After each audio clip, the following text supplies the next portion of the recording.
ఎన్నికల రేస్ నుంచి తప్పుకున్న అధ్యక్షుడు బైడెన్ అమెరికా ప్రజలకు లేఖ. తదుపరి అభ్యర్థిపై డెమోక్రాట్లో ఉత్కంఠత. కమలా హారిస్ వైపే పార్టీ మొగ్గు. ఆమెకే మద్దతిచ్చిన బైడెన్ మరో 2 గవర్నర్లు బరిలోకి. ఆగస్టు 19, 22 మధ్య నిర్ణయం. అమెరికా అధ్యక్ష రేసు నుంచి డెమోక్రటిక్ అభ్యర్థి ప్రస్తుత అధ్యక్షుడు జో బైడెన్ వైదొలిగారు. ఆయన అభ్యర్థిత్వంపై ఇటీవల సొంత పార్టీ నుంచే తీవ్ర వ్యతిరేకత రావడంతో పాటు ట్రంప్తో జరిగిన చర్చలో ఘోర వైఫల్యం చెందడంతో వైదొలగక తప్పని పరిస్థితి తలెత్తింది. దీంతో పార్టీ దేశ ప్రయోజనాల దృష్ట్యా తాను పోటీ నుంచి వైదొలుతున్నట్లు ఆదివారం బైడెన్ ప్రకటించారు. ఈ మేరకు పార్టీ కార్యకర్తలకు, దేశ ప్రజలకు లేఖ రాశారు.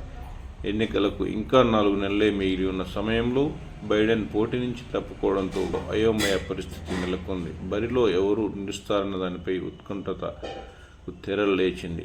లేఖలో ఉపాధ్యక్షురాలు కమలా హారిస్కు కృతజ్ఞతలు చెప్పిన బైడెన్ ఆమె అభ్యర్థిత్వానికి మద్దతు పలుకుతూ ఆ తర్వాత సామాజిక మాధ్యమాల్లో పోస్ట్ పెట్టారు. ఈరోజు నా పూర్తి మద్దతును హారిస్కు ఇస్తున్నా.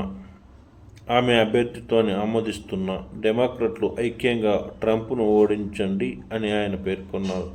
డెమోక్రాట్లలోనూ ఎక్కువ మంది 59 ఏళ్ల హారిస్ వైపే మొగ్గు చూపుతున్నట్టు తెలుస్తోంది. ఎన్నికలకు తక్కువ సమయం ఉన్నందున మిచిగన్ గవర్నర్ మిట్ పేరు తెరపైకి వచ్చినా తాను పోటీలో లేనని ఆమె ప్రకటించారు. వచ్చే నెల 19 నుంచి 22 మధ్య చికాగోలో జరిగే సమావేశంలో అభ్యర్థిని ఎన్నుకుంటారు. రెండోసారి ఎన్నికల్లో విజయం సాధించాలని నాకు గట్టి కోరిక ఉన్న పార్టీ దేశ ప్రయోజనాల కోసం వైదొలుగుతున్న అధ్యక్షుడిగా నా బాధ్యతలను పూర్తి చేయడంపై దృష్టి పెడతానని లేఖలో బైడెన్ పేర్కొన్నారు.